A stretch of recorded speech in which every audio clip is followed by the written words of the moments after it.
of values of introversion. Uh, I know, I mean, solitude has its charms and its value. You need both. You need to be solitary at times and think for yourself, but you also have to function in the real world, and you have to get your ideas across. You have to deal with other people, and this kind of exercise, I hope, will help you.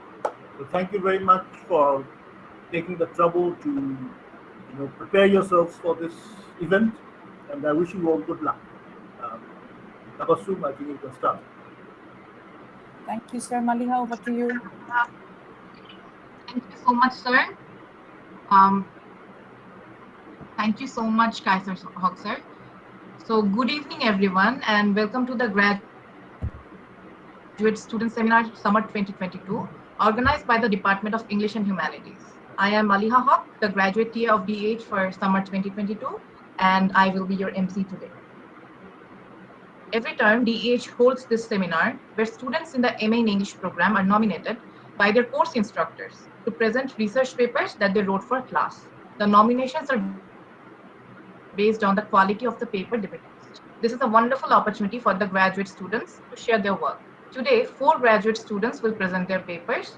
The presenters are Arunav Das, Tawhida Islam, and Sofia Zafrin from the Literature and Cultural Studies track, and Muhammad Mashur Rahman from the Literature and Creative Writing track. Now we will go to our main event.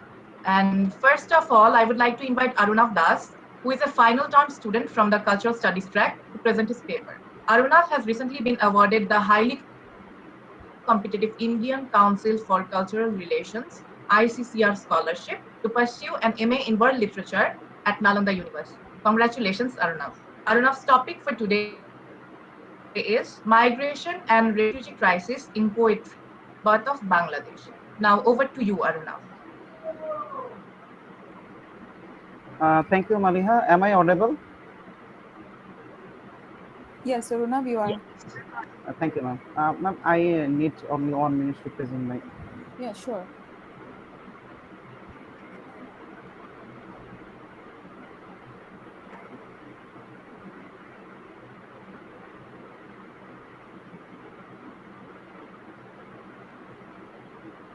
My slides are visible. Yes. Thank you. So, good evening, my respected faculties, my classmates, and fellow students at DEH ULAB. So, I am Arunav Das. Today, I will talk on migration and refugee crisis in poetry, part of Bangladesh. And you know, the migration and refugee crisis in this present world is a very hot topic because we have seen some migration and refugee crisis in the recent years. For example, Rohingya refugee crisis due to Russian-Ukraine war, Syrian refugee crisis, and so on. So, my topic, migration and refugee crisis, this is related to the birth of Bangladesh, and you know, the birth of Bangladesh is related to two historical events in 1947 and 1971, and to use refugee crisis and mass migration in the subcontinent. So, now I am going to present my continue my discussion. So this is the topic you already know, and I will mostly discuss on two poems. One by Jivananda Das, 1946 and 1947, and this poem is written on the migration and refugee crisis, on the dividation of subcontinent and or the independence of India and Pakistan in 1947, and you know. Uh, After the colonial dividation, there have been two countries based on had been independent based on religion and or religious identity. And Jivananda Das himself was the victim of this migration, and he also witnessed and experienced this migration, and he incorporated those in his poem 1946 and 1947. And another poem, September on Joshua Road by Allen Ginsberg. And you know, Ginsberg is one of the a famous literary personality of the 20th century, and he was the founder of the Beat literary movement. And during the 1971, he visited India along with the fellow Bengali poets like Sunil Ganguly, Shakti Chattopadhyay, or the hungriest poets of the time. So he also witnessed and experienced the refugee crisis. That is why his famous piece of poetry, September on Joshua Road, where he incorporates the refugee crisis of Bengali, mostly Bangladeshi people. And these two poems are the best a piece of migration and refugee crisis for the birth of Bangladesh. That is why I worked on this topic, and today I am here to present my paper. So now I am starting migration and refuge crisis in poetry, but for Bangladesh. This is my abstract, but I am not going to read out my abstract. Rather, I am starting my discussion. So the term migration and refugee are closely related to each other. Migration means to move from one place to another. The refugee and refugee stands for those who are forced to move in new places. Though being so close to each other, the word forced makes a huge distinction between them. Migration is a process of human mobility and function of aspiration and capabilities within the set of geographical opportunities. Migration defines the human capacity to choose where to live, where they get freedom and liberty to stay by their own will. In this modern time, most of the city dwellers and migrants are in this sense, but it has a broader context based on the global societal change and transformation. This etymology of the word migration and migrant comes from Latin, but it becomes popular in English language due to the political upheavals during the 20th century and onwards. The 20th century is the age of political upheavals across the world due to colonial rule by the European powers.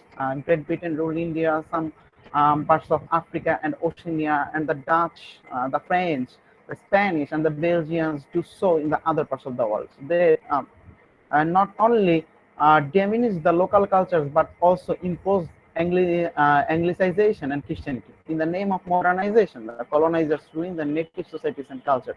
That they created the political turmoil and religious, cultural divisions among the locals. In the case of India, it is toward them and others. In 1947, during the collapse of the British regime, the subcontinent had been divided into two individual nations based on religion. Hindus and Muslims are the two dominant religious groups involved politically in demand for their separate lands. For this reason, before collapsing the British regime, they created two distinct countries, India for Hindus and Pakistan for Muslims. This allocation of land based on religion created the partition of Bengal again, and after 1905. The eastern side of the Bengal chose to remain with Pakistan, and the western side remained with India. This created another problem. There was a huge 3,200 kilometer distance from east to west Pakistan. As a result, this partition of the subcontinent based on religious identity created one of the biggest migration in world history. The Hindu community of East Bengal migrated to West Bengal in India. The West Pakistani Hindus are transmitted to India in Gujarat, Punjab, and Delhi. On the other hand, the Muslim communities of India are also transmitted both parts of Pakistan. Millions of people are forced to transform geographically due to riots, communal violence, and religious clash during the partition of India in 1947. And as these consequences, as after 1947, the eastern part of Pakistan was repressed by the West Pakistani rulers. Theoretically, East Pakistan or East Bengal turned into a colony of West Pakistan. Jinnah and his government tried to impose Pakistani systems and laws and repress linguistically, culturally, politically, and economically. This is the reason the people of East Pakistan revolted against the repression. Later, the brutal Pakistani rulers started a genocide in 1971. This genocidal attack led to the biggest refugee crisis in the world and another communal migration from East Bengal to West Bengal. These two remarkable migration and refugee crisis of Bengal in 1947 and 1971 happened due to the rise of ideas of nation and nationalism. which arose extensively in the second half of the 20th century. In the book Imagine Communities, the author Benedict Anderson proposed a definition of nation. Anderson defined the nation as an imagined political community, imagined as both inherently limited and sovereign. Anderson 6. He also argued that communities are to be distinguished not by their falsity or genuineness, but by the style they are imagined. So it is clear that India and Pakistan and Bangladesh become individual nations based on the idea of nationalism. The Pakistani national orientation comes from the religious supremacy later on, and while the religious orientation and nationalist groups became failed due to the economic discrimination and repression, then the idea of Bangladeshi national identity and consciousness started to emerge. Sheikh Mujibur Rahman, the East Pakistani leader and the father of Bengali nation, declared the independence of East Pakistan and ordered the mass people to achieve it. Later, the genocidal attack by the Pakistani army created one of the most fatal and notorious refugee crises in history. And these two events in 1947 and 1971 are evident in works of literature, poems, novels, essays, and short stories. But nothing comes closer to portraying the migration and refugee crisis than the poems 1947 by Jivanananda Das and September on Joshua Road by American poet Allen Ginsberg. There is an affinity between the experience of these two poets. Das says 1946 and 47 theme focuses on the refugee crisis and communal violence during the subcontinent's partition of 1947. On the other hand, Ginsberg experienced the refugee crisis on his travel to India during the liberation of Bangladesh in 1971. Ginsberg describes the suffering of the refugee due to the genocidal attack by the Pakistani army. Both poems are instrumental in poetic form content regarding the contemporary refugee crisis in East Pakistan. Das and Ginsberg also witnessed and acknowledged the social and political turmoil on both sides of the Bengal Delta due to the uprising of extreme nationalism, religious identity in the subcontinent.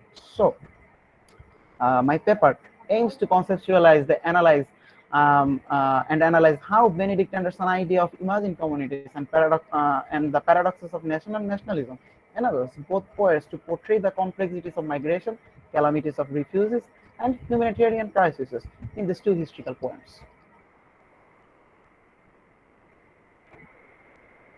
1946-1947 by Jivanananda Das. The introduction of the poem by Jivanananda Das establishes a promising tone for the rest of the book or rest of the poem. Despite its distinctively melancholic tone, the poem, as the poet dissects it, is nevertheless filled with the particular type of tension.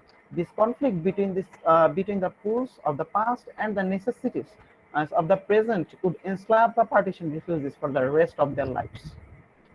Thus, agonizing depiction of partition, loss of innocence with young men murdering fellow villagers on the religious grounds, 1946 and 1947 is the longest poem by Das and is one of his most impressive meditations on contemporary history. As Fakhrul Alam comments on this poem while he translates it, and Dr. Alam says, Das brought on the communal strife, chaos, and diasporas that accompanied the partition of India in general and Bengal in particular.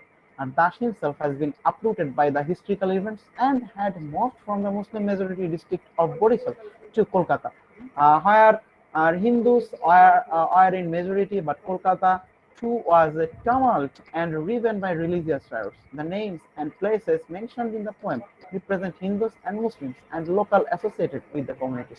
Alam 115.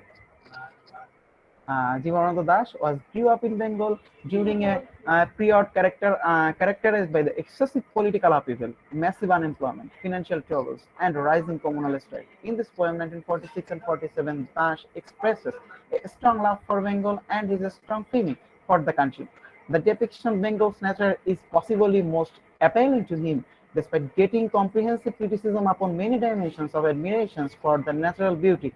Das's poetry only receives the inadequate criticism of nature and nationalism. As a result, the question arises as whether Das's poetry demonstrates any relationship between Bengali nature and nationalism.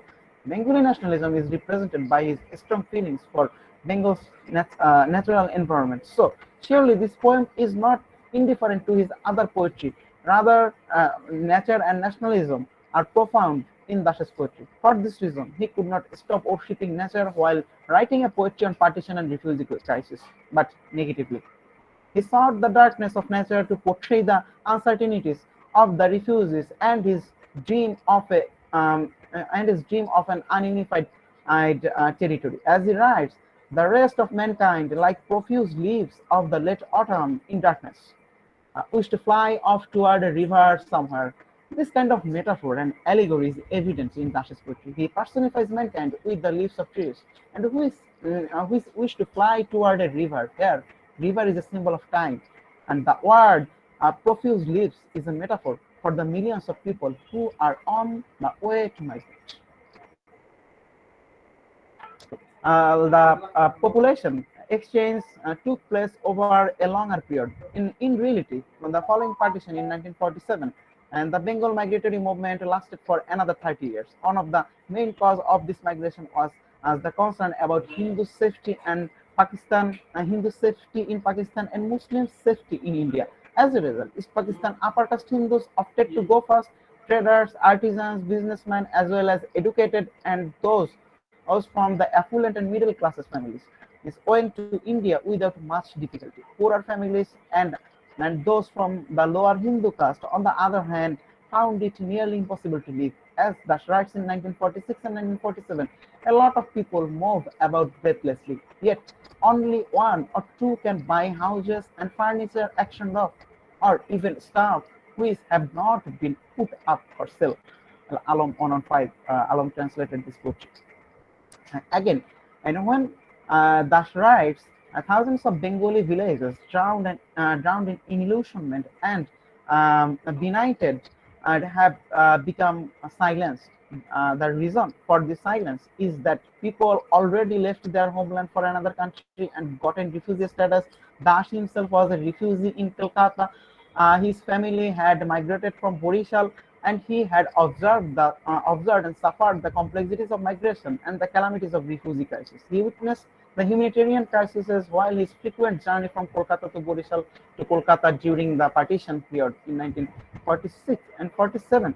He stressed the ultimate suffering of people, the grief and hunger, as Dash writes, they allocate those damn bones to the dogs and budgeting their wagons meat which is written in Clinton B. Seeley's book, A Poet Apart, at page number 197.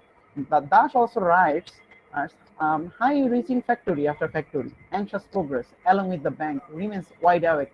Do you feel sleepy? Dash not only captures the human crisis and the nature, but also he criticizes the rapid industrialization and colonial culture, human values and ideas, which causes partition and the migration from both sides of the Red Cliff Line. After the independence of the communal states in India and Pakistan, the communal complexities remain on both sides of the Red Cliff Line.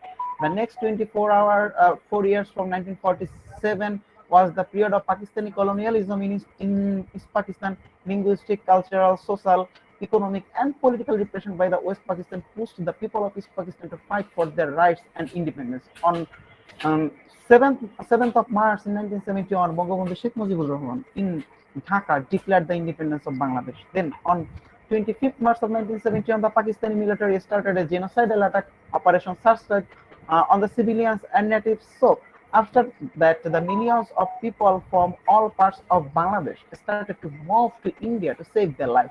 In 1971, more than 10 million people took shelter in India as refugees, and many of them migrated to India as they never come back again after the independence. It created the biggest refugee crisis in the world history. September on Joshua Road is kind of a poem by Allen Ginsberg, which portrays the refugee crisis in 1971 and onwards. Joshua, uh, Joshua, a city in Bangladesh, has shared a border with India's West Bengal. The refugees in 1971 used the Joshua Road Highway for moving into India, especially people from southern and western parts of Bangladesh. This is the reason the Joshua Road got significance in the liberational history. Uh, This significance has been spread to all by the poem of Allen Ginsberg, an American poet and the founder of the Beat literary movement, who had come to visit in India at that time and observed the refugee crisis in Jashore and Kolkata with fellow Indian poet Sunil Ganguly. The month's name in this poem is in poem's title is significant because September was an extremely difficult month when with the region facing both late monsoon rainfall and wave of atrocities and misfortunes uh, uh, portrayed by the Pakistani occupying troops. As a result, Joshua Road became the site of many untold stories of millions of migrating refugees and considered to be a wartime and refugee transit hub. The September on Joshua Road is an illustration of the calamities of refugee and their humanitarian crises. The unlimited suffering, Ginsberg observation, realization, and poetic diction also criticize the role of the United Nations, the United States government, and the people from all over the world. Ginsberg, as a foreign traveler, realizes the suffering of millions of people. He also criticized extreme nationalism, fundamentalism, and racism, and sings a similar song to his friend John Lennon, Imagine There Is No Country. So in September on Joshua Road, from the very first line, Ginsberg is more interested in portraying the refugee crisis than talking about the political issues. He vividly shows the sufferings and the calamities of Bangladeshi people, who do not know their destiny, carry their fates and uncertainties. Means there was a lack of food and meditation and shelter, as Ginsberg writes. Millions of babies watching the skies, the eyes swollen and with big round eyes. On Joshua Road, long bamboo huts, no place to sit but sand's channel rods. In the next few stanzas, he puts a vivid description of the suffering of the Bangladeshi people. Millions of fathers, mothers, daughters, and sisters are walking in the mud. They commit, vomited, and gone. They did not have food or water to drink, as they are homeless and mad. They had nowhere to go. At that time, every day, millions of people come from East Pakistan to the refugee camps. This is the total disaster for humanity, a man-made crisis, a genocidal attack for Pakistani political interest, and a time of mass and ethnic cleansing for invading. So, Ginsberg writes, millions of souls, 1971, homeless on Joshua Road under the grey sun. Sorry to interrupt Yes. you. We need to, wrap up a little faster. Yeah. Yeah, I need only 2 more minutes. Thank you. Ginsberg visited those camps and his experience in wars such as September on Joshua Road. He briefly portrays his traumatic and horrifying experience. Furthermore, the unclean circumstances of these refugee camps and even the lack of the basic facilities merely added to this misery. The tents were packed and lacked basic medical amenities. As a result, individuals became more sensitive and like diarrhea, rheumatism, gastrics, and so on. And cholera outbreaks constantly boosted the percentages. Newborn children are the most vulnerable to this disorder. And thus the newborn became sick because they are so weak. The rate of child mortality increased dramatically within months of the refugee camps establishment. It was as if the angel of death and visited the area, taking the lives of children, teenagers, and old. Ginsberg portrays the situation as refugee camps in hospital shacks, newborn lay necks on mother's thin laps, monkey-sized, weak, old, rheumatic baby eye, um, and the gastroenteritis. May blood poison, thousands must die. In September on Joshua Road, Ginsberg portrays the ultimate suffering of the refugee for an independent and sovereign nation. The two poems by Das and Ginsberg are the best portrayal of the birth of a nation, more specifically Bangladesh. In 1947, Das portrays the traumatic experiences of the partition of the subcontinent. Das's ideas of nationalism is evident here because he always wanted a unified Bengal as an independent and sovereign nation. But the reality is that the idea of making an individual nation was worked indifferently in the subcontinent. Religion and is the main component of nationalism. This is the reason the subcontinent was partitioned based on the religious orientation, the origin of national consciousness had grown up the subcontinent during the colonial rule. The British regime used to use the religious division and conflicts between the Hindus and Muslims for as the tools for their political and colonial interest. This is how the dominant religious traditions became the superstructure of the national consciousness. As Benedict Anderson states, nationalism is not the awakening nations to self-consciousness. It invents the nation, and it invents the nations where they do not exist. According to Anderson, nations are emotional and cultural phenomena, not concrete ones, as Anderson defines it as an imagined political community and imagine as both inherently limited and sovereign. And finally, in 1946 and 1947 by Jibanananda Das and September Joshua wrote by Allen Ginsberg are the most reliable poetic documents on the migration and refugee crisis in Bengal. The refugee crisis is the most common inhuman phenomenon, and in the 20th centuries and 21st centuries, Bangladesh also sheltered the Rohingya refugees, Syrian and Palestinian refugees, and African migrants and refugees are also sheltered by European and Americans. But any refugee crisis and mass migration would not come closer to the situation in Bengal. Such brutalities, religious riots, communal attacks, mass killings, ethnic cleansing, and genocide took place in Bengal. In this way, the Indian subcontinent has been divided into two nations state, India and Pakistan, based on religious identity in 1947. Later in 1971, the eastern part of Pakistan became independent and Bangladeshi national state and national consciousness are established. So this is all from mine. Thank you. If you have any questions, please ask. Thank you so much, Arunav.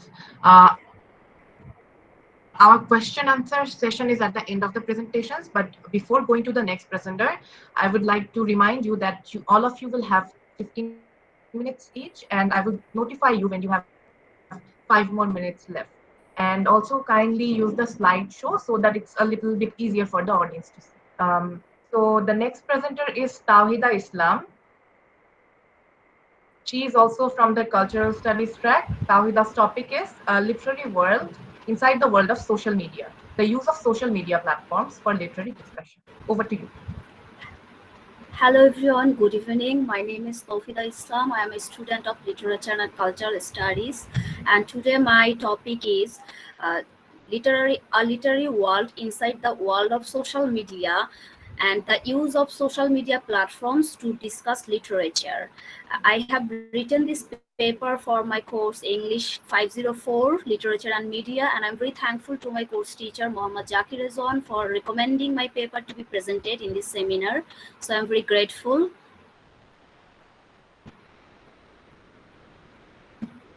Can you see my screen? Not yet, Tawhida. Not You yet. have to use the slideshow or present now button.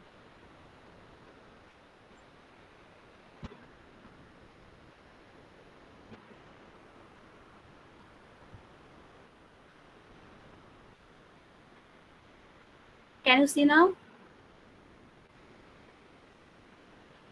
Not yet.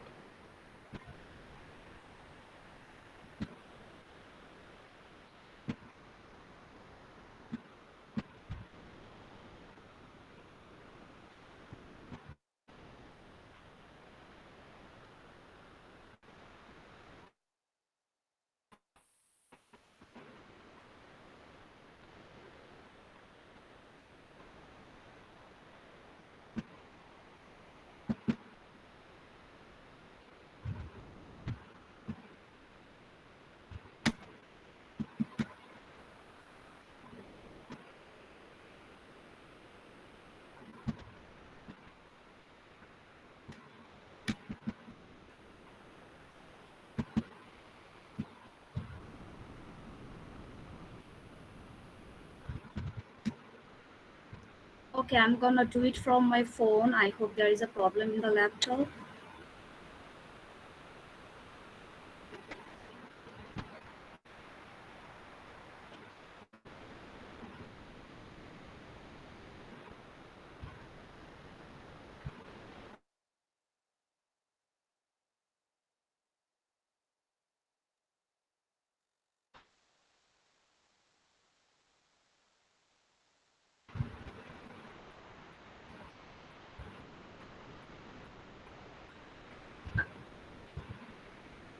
Good to go. Start.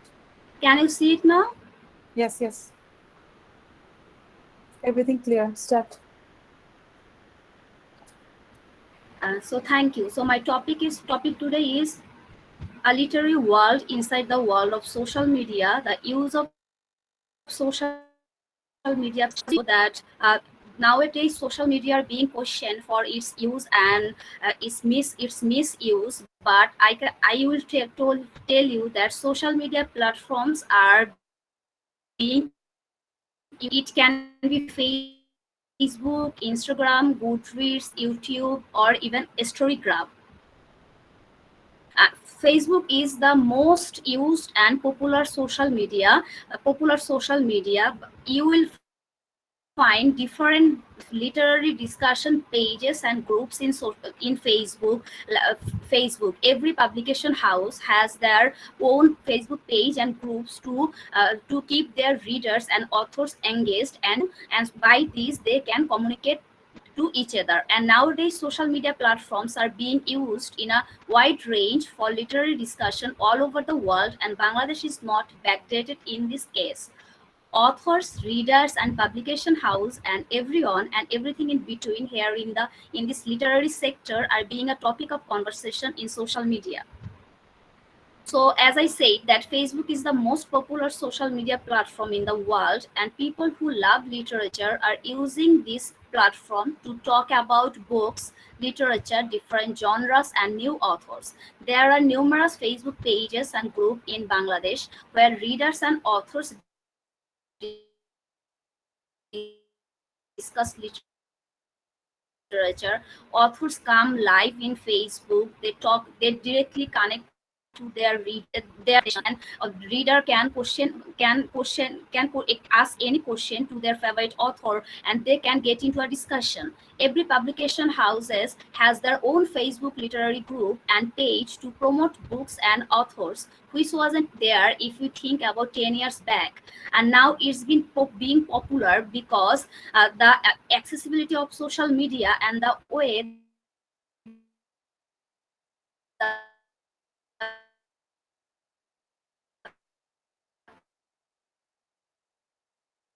people who love and work with books are using these medias.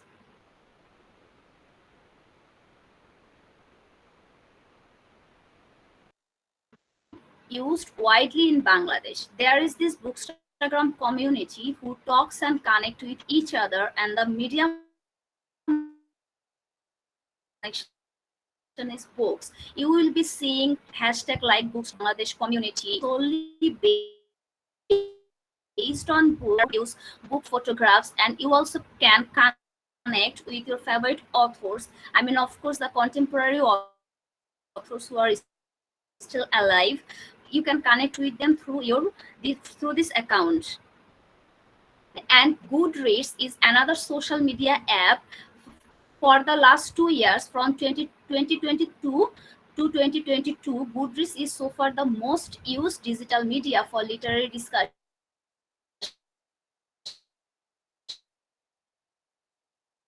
This account count here both readers and authors, and a person can create his her digital library where they can have their own books they are currently reading and books that have been already read, and their user can be both readers and authors. The authors who use this media, they use it for promoting their books. There is a little description about the author and all the books he or she has written so far, so that he or she can connect with their readers directly. An user can take part in yearly reading challenge every year. In the beginning, in this app, the reader can take part in a book reading challenge where they can set up a goal, amount of books that they tend to or they are willing to read in this year, and they can also track what they have read so far. And this account can create his her digital library where they can have their own books. They are currently reading, and books that have been already read, and their user can be both readers and authors. The authors who use this app use this media, they use it for promoting their books. YouTube is a lifesaver for the book lover in around all over the world. Now YouTube has become this popular in Bangladesh for quite a few years now, but it has been popular in the world even before that. There is this tag named booktube. The YouTubers who on their channel talk about book are called booktubers. They make book review, book recommendation videos, and help readers to find more books to read. So if we can think what was the book publication industry 10 years back, the reader cannot connect to their favorite author. They cannot connect to any author actually. Maybe the author used to write in a newspaper column, or they used to come in an interview, and that was the only process. But nowadays, in this era, social media are being used in a wide range, and now there is really a very single gap between readers and authors, and readers can give direct feedback to the authors about their books. And TikTok, so far we all have found TikTok as not that much helpful app, and most of the people have found it very cringy, and lots of people criticized it too. But there is this ongoing trend named book talk, which I think is never gonna be out of date, because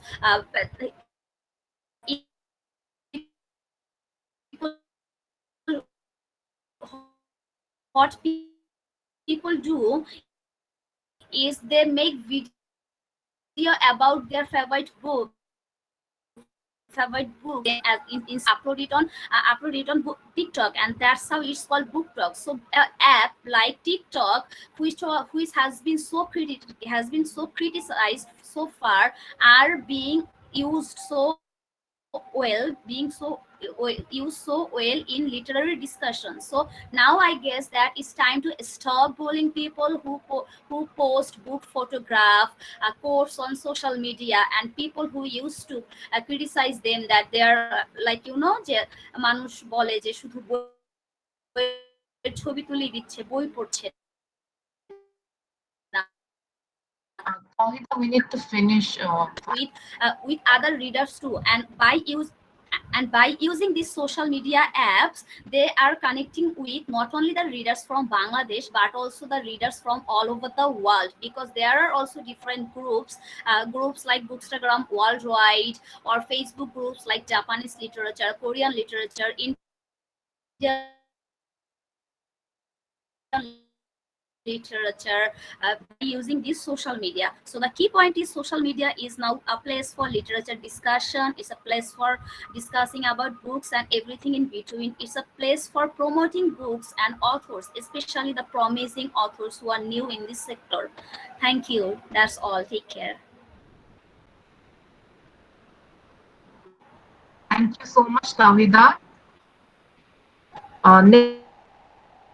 Next is Mohammad Mashur Rahman from the Creative Writing track. Mashur's topic is Defiance of the Docile, reading The Adivasi Will Not Dance. So over to you. Thank you, Maliha.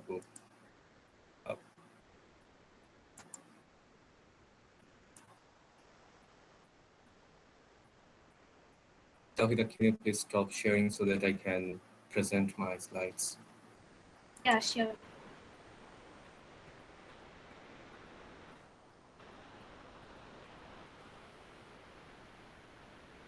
I stopped sharing it.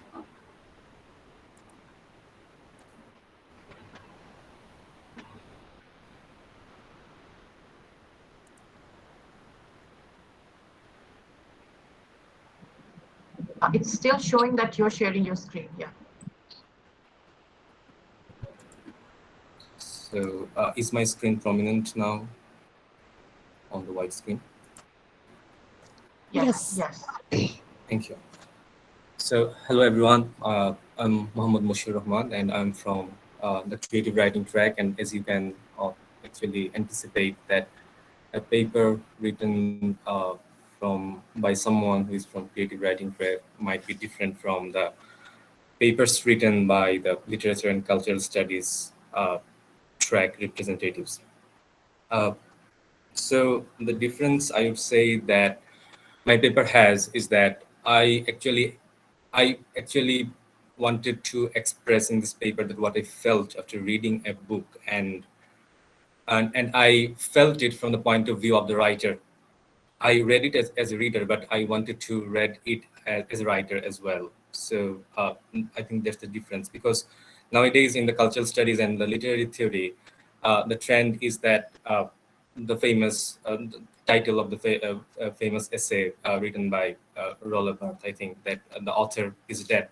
But I didn't want to kill the author because, I'm in the I'm trying to become someone like them. So my presentation is very simple. I will try to present the paper in basically three parts. These are the three slides. Uh, so in the first slide, I will try to introduce you with the author, whose name is Hansda Shovendra Shekhar. He is a doctor, and by profession he is a doctor. He doesn't claim that he's a writer by profession, because writing does not pay his bills. And interestingly, though all of his stories actually based on the Santal community, all the characters are Santals. Most of the characters are Santals, but he does not claim that he is representing the Santal community. Why? That's a very interesting question, I think, and he does not actually answer that question as well. He simply say that he reduced the question into a simple answer.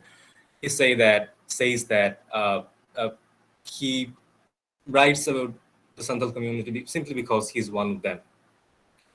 He does not have any agenda to represent them, and he actually, it seems that he hates the politics of representation. And I think you will understand what the thought process of the author once I delve into the discussion of the stories. And most of the stories are actually based on this region, which is called Jharkhand, and which is actually a newer state of India. It was made. It was earlier a part of the Bihar state, but now this is a separate state from Bihar, and this state is mostly inhabited by the Santal community. And so logically, as the Shobhendra Shekhar is a Santal himself, and he's based in Jharkhand, and he actually writes about the Santal people.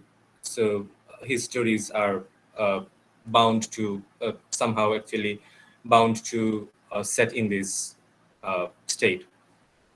So now let's try to delve into the discussion about the stories.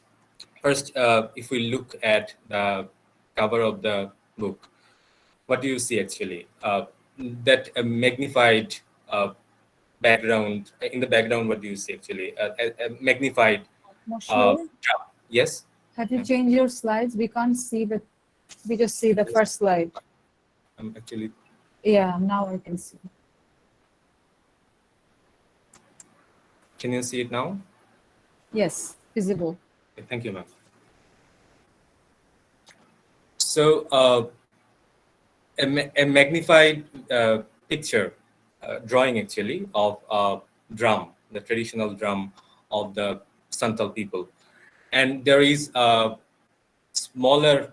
The helicopter is drawn as a smaller entity, and it is like I felt it as a cultural resistance against the bigger and the larger state, larger political power, and how culture actually stands against the cultural dominance, and how culture actually resists. So the title of my paper is also actually resonates that, because what I got from the stories after reading the stories, I felt that the stories actually depict one single theme in different ways, which is defiance of the docile, what I termed it as. So here, what we see from the cover is also represents that theme as well. And this book is actually compiled. There are 10 short stories in this book, and and among these short stories, you will find that Hansa Shobhandrasekhar actually employs his own experience as a doctor, because in 4 of the stories, you will find that there is a doctor as a dominant character. But there is another thing which is as a character trait which is dominant, which is actually uh, the dominance of the women inside the story as characters. Uh, I highlighted the two short. I highlighted the two short stories. Name the two short stories here, and other than these two short stories, the 8 other stories, the main characters of the 8 other stories are actually women. And this suggests what does this suggest actually? Does this suggest that the dominance of women inside in the cultural tradition of the Santhal community? I don't know actually, because it is not possible to answer what actually the writer thought. But I wanted to think like that. What actually the primary inspiration of the writer? What were the inspirations of the writer to get into the stories or get or draw or depict the characters? And the writer informs us that the stories are not overtly political, but they're socio-political, and these stories actually make socio-political statements in front of the power structure within and without the Santhal society. You will see that in two stories, the narrator of the stories are narrated in first person. One story is getting even, yes, and another one is the Adivasi will not dance. And this, as I have mentioned earlier, that these stories are the central character of the stories are. It seems that that the central characters of these stories are men. But these two stories are also the stories where we see that the author is also making a very explicit socio-political statement. Uh, and in Getting Even, the statement is against the power structure within the society. And in the Adivasi Will Not Dance, the statement is against the power structure without the society, without the cultural boundary of the Santhal people. And another interesting thing I want to share here is that the use of language in this book. It is not that Hasta Shobhendra Shakhar actually used English language in this manner always, because the stories compiled in this book are not written solely for this being compiled in this book, because they are written from 2002 to 2015, 2014 actually, and one story which I found in another magazine, which is Desired Divination Death, there I found that the language is not used like that is used in this book. So what is the uh, particular aspect that I want to share here? The aspect is that Hansa Shobhendra Shakhar did not use the Santhal words here as if they are foreign to the English language. He did not italicize the Santhal words. He did not give footnotes to the Santhal words. He used the Santhal words inside the English language, English sentences, and English narration as if they belong to the English language. And it felt like that. It felt as if he is making a statement against the colonization as a linguistic. Sorry? Yes. Okay. Ashima, you have a few more minutes. Thank you. So this statement against the linguistic colonialism and taking back the language, taking over the language, and making it as our own, I think this we can learn here, who are trying to write in different capacities. I think we can learn. We can at least look at the way, look at the style, look at the uh, processes Hansa Shobhendra Shakhar actually used inside the stories, and how he actually created the blend of the words, Santhal words inside even the Santhal sentences. Like if I give one example, which is that Jemon Des Temon Bes. So this is a Santal sentence, Santal sentence, and this is used as it is, without any italicization, without any indication that this is a Santal sentence. It is used as if it is an English sentence. So I found that as a very interesting aspect of this book, of the short stories compiled in this book. And I think with that, I can conclude my presentation here. Thank you. Thank you for listening to the discussions. Thank you so much, Mashur. The final presenter for today is Sophia Zafrin. She is from the Literature and Cultural Studies track. Her topic is Beauty Pageant and Cultural Hybridity, an analysis of Lux Channelized Superstar 2014 and 2018. Over to you, Sophia.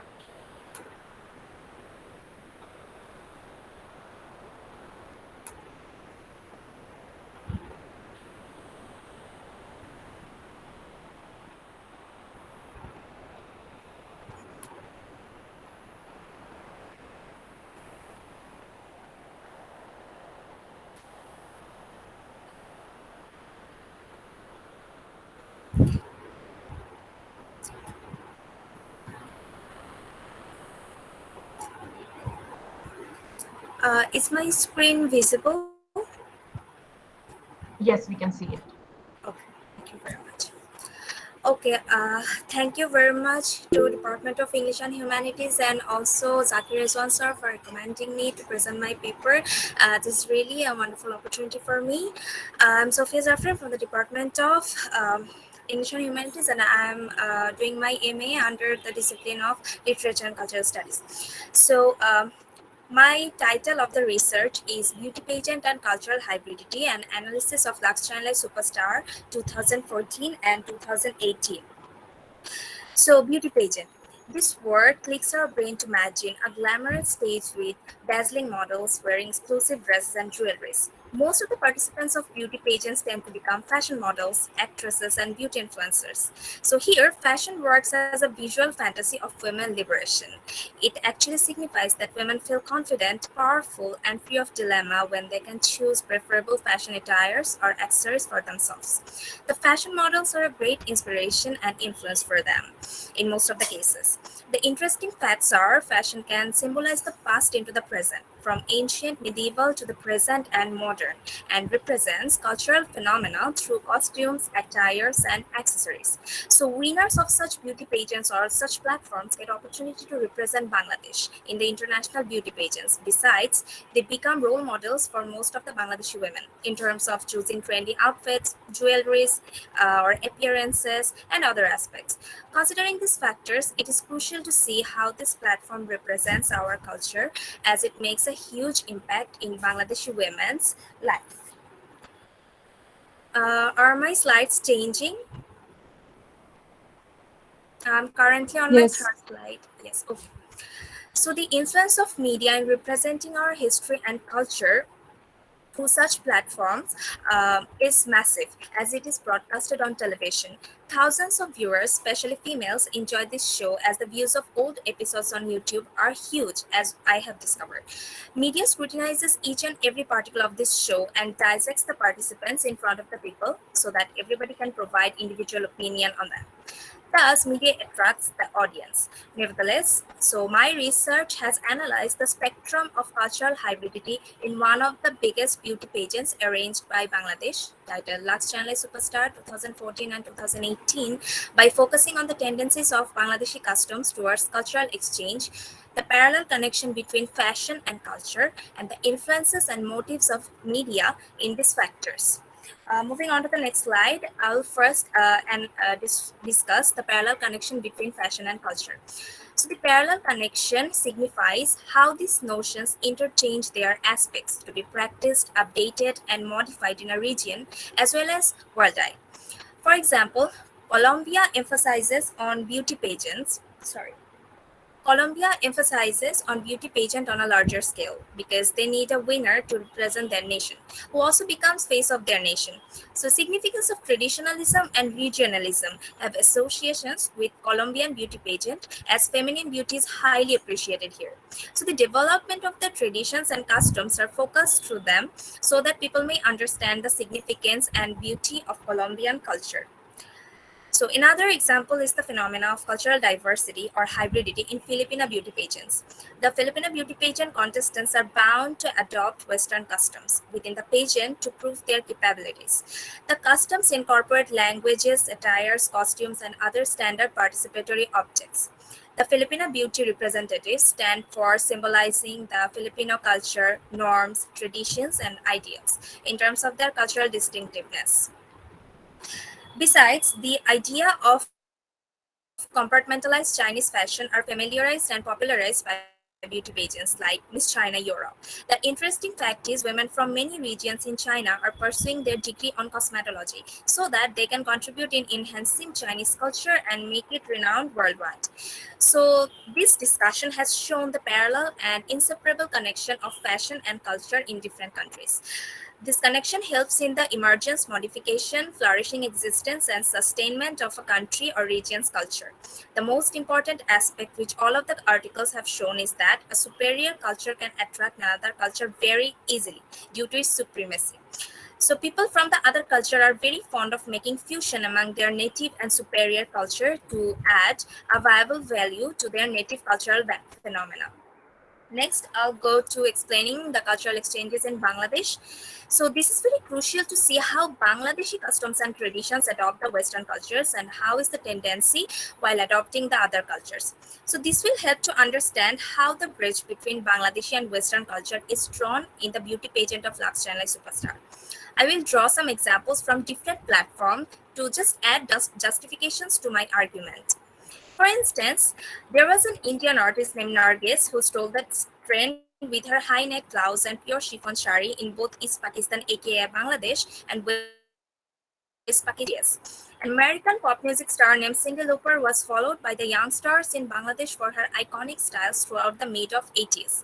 The inspirations behind the advancement and fusion in cross-cultural phenomena were movie stars, models, pop stars, and other celebrities who were seen on television and media. Our RMG sector had shown extraordinary success by categorizing the clothing styles in international vibes, for example, printed jeans in the 2000s.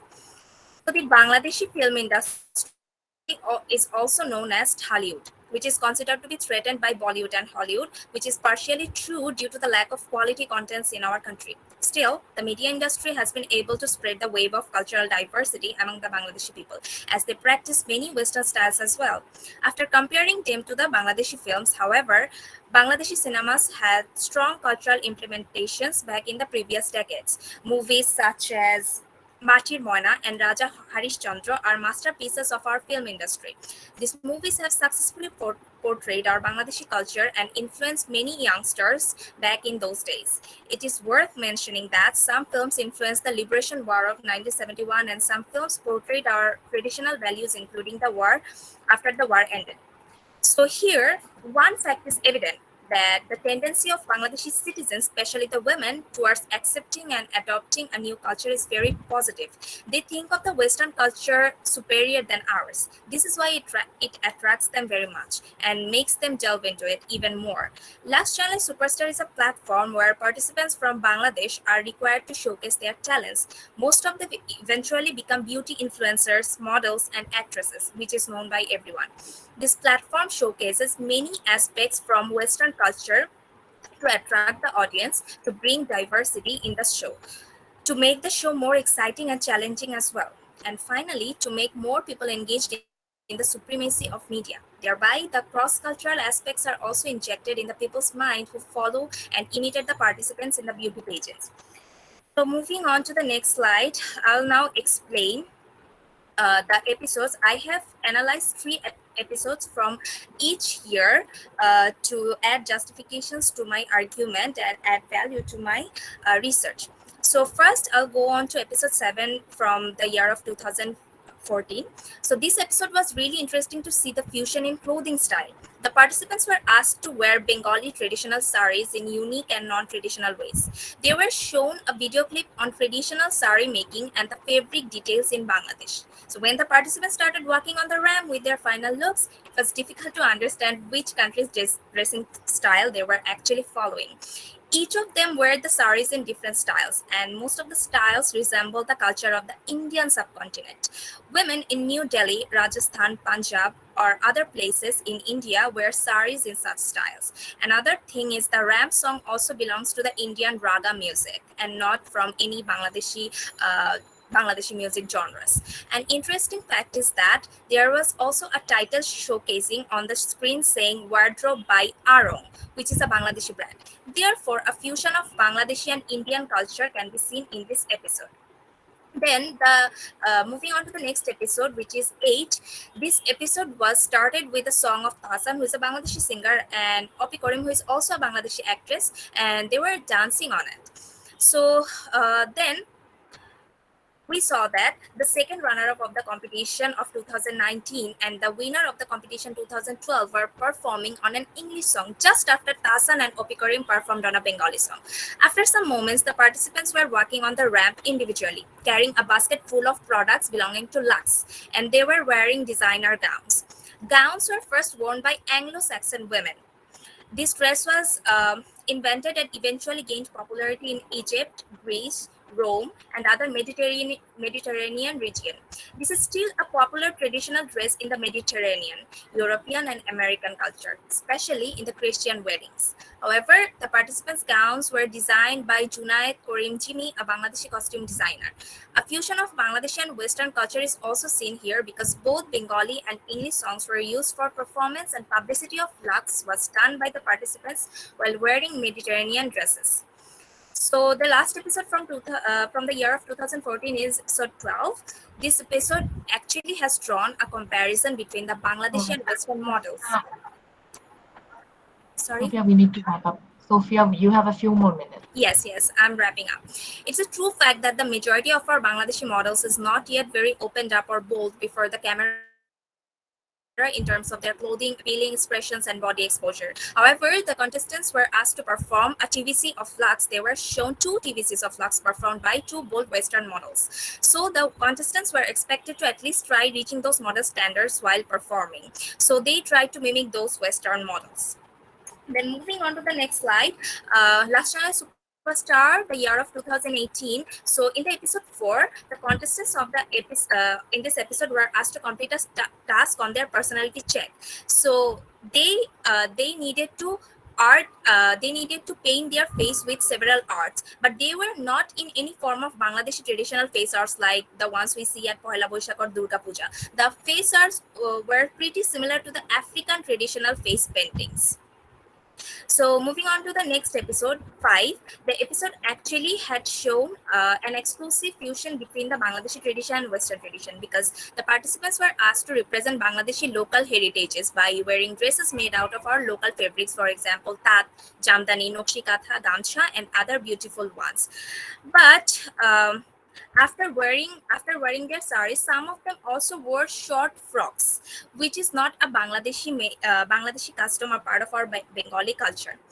So the last episode 6, the participants were assigned a different task, which was to dance on a specific theme of a movie. So each of them gives splendid performance. Some of the performers got themes for Bangladeshi movies to perform like Monpura and Hotat Brishti.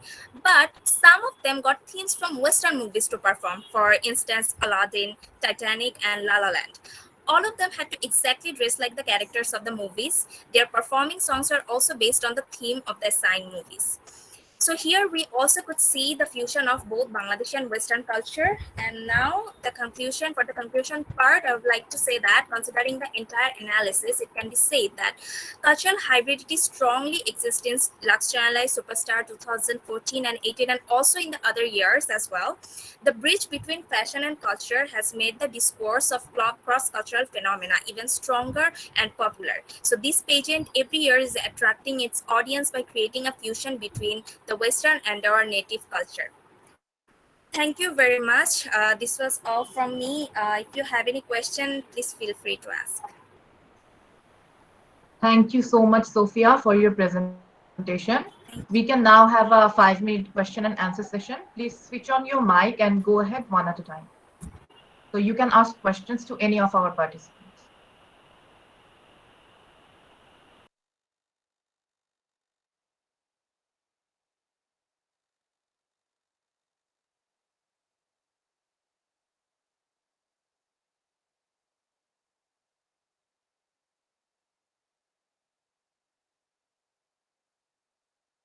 Does anybody have any question?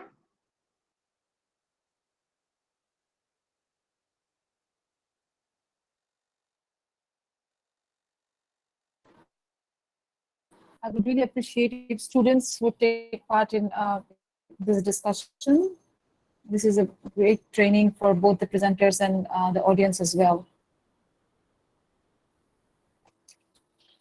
If you have any observations, you can also share that.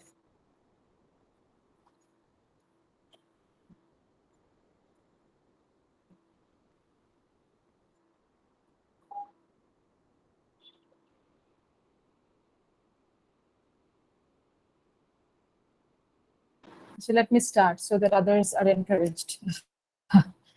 Orunav, I really, really liked your paper. I think this is the kind of closed reading that all of you should emulate. And then this is something a good paper should always have, because his data is evidently drawn from the text that he's discussing, but his reading is so rich. I really liked it. So I want to congratulate you on that, on that note. Thank you so much. Moshir, I have a question for you. Why do you want to be like the author? What is wrong in acknowledging this as a reading? Because this is an interpretation that you came up with. Why is it necessary? Is it because you still think that authorship is more empowered than being a reader or readership? I think, ma'am, if we think like the author, we can get closer to the text somehow, because author had the story and author told it. And if we think that author is dead and we the readers are the only alive in the scene, then we think we actually miss the point from where the story actually germinated. So I think that's why, thinking from the point of view of the author, we should not abandon this approach uh, from as a whole. Uh, I think we should keep it. Uh, The reason I asked is because there is no way of, verifying if the author really meant it, because you can trace the authorial intention throughout the, text, but there is no way unless you interview the author. So there is no way of knowing. It remains a reading. That's what I'm trying to say. Because it's your yes, conjecture, right? that's so true. And when I was trying to read the stories from the point of view of the author, I was actually trying to get what the author was actually thinking when he was writing the stories, from the interviews actually, and from his own uh, reflections on the stories. And I wish you would have referred to some of these so that we could bridge the gap. yes, No? ma'am. Yeah. Okay. Thank you. Two more questions for the other two. Tawhida, I was looking forward to, more.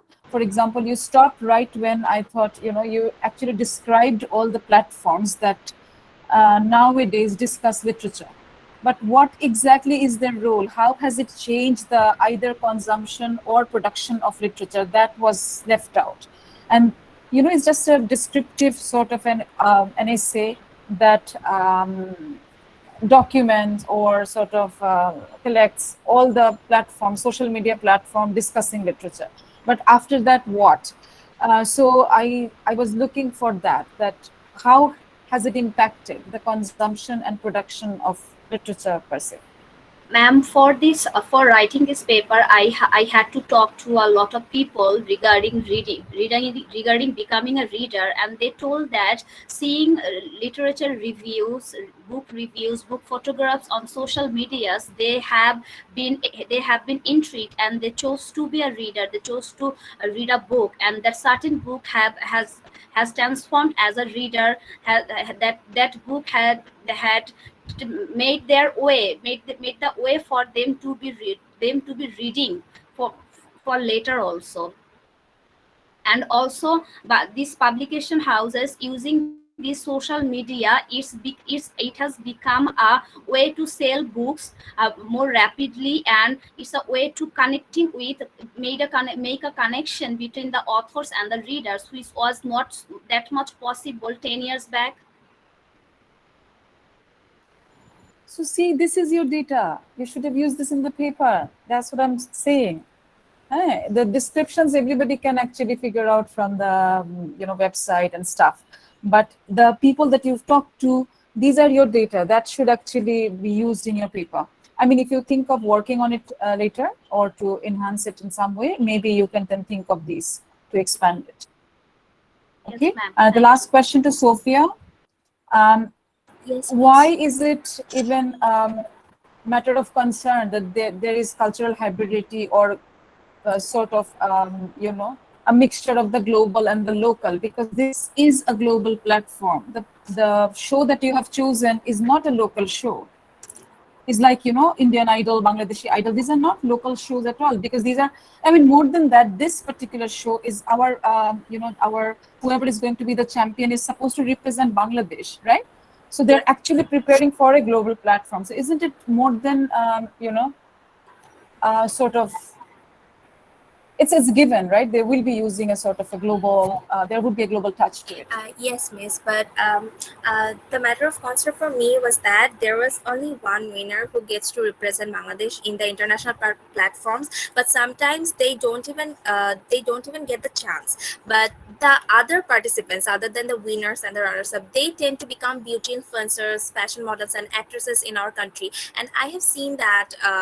The women in our country tend to follow them. They have the tendency to follow the fashion models and the actresses on larger scale. So this is why I wanted to identify that what are the things that attracted them being in the beauty pageant. So was there any cultural hybridity or not? Because there has been seen so many cultural phenomena in Bangladesh after the occurrence of beauty pageants in Bangladesh, because they do not just they were supposed to focus on our local cultures on a larger scale, but they eventually did not do that, as I found in my analysis, like the I other really don't countries think do this in is the their main pageants.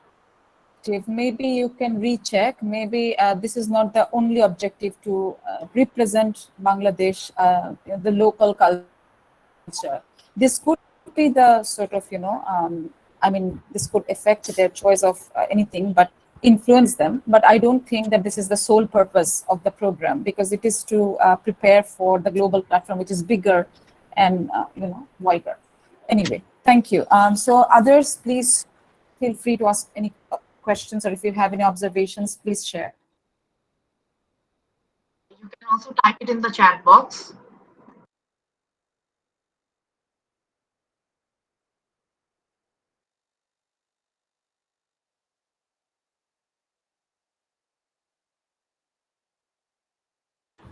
If not, then maybe we can wrap up, Maliha. Okay, miss. So thank you so much, everyone, for your excellent presentations, and thanks to Tabassum ma'am for the Q&A session. We have now come to the end of the Graduate Student Seminar Summer 2022. Thanks to all the faculty members and the students who have joined us here for today's seminar. That's all for today. Have a great night.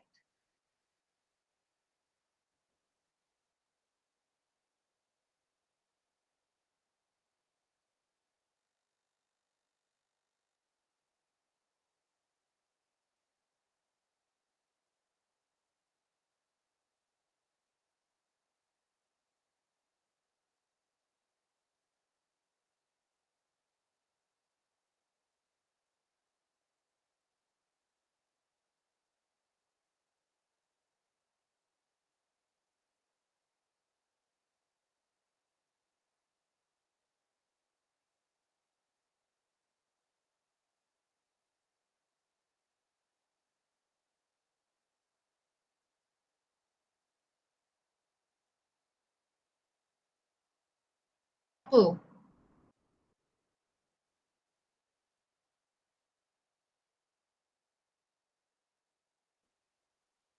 Tithi Apu?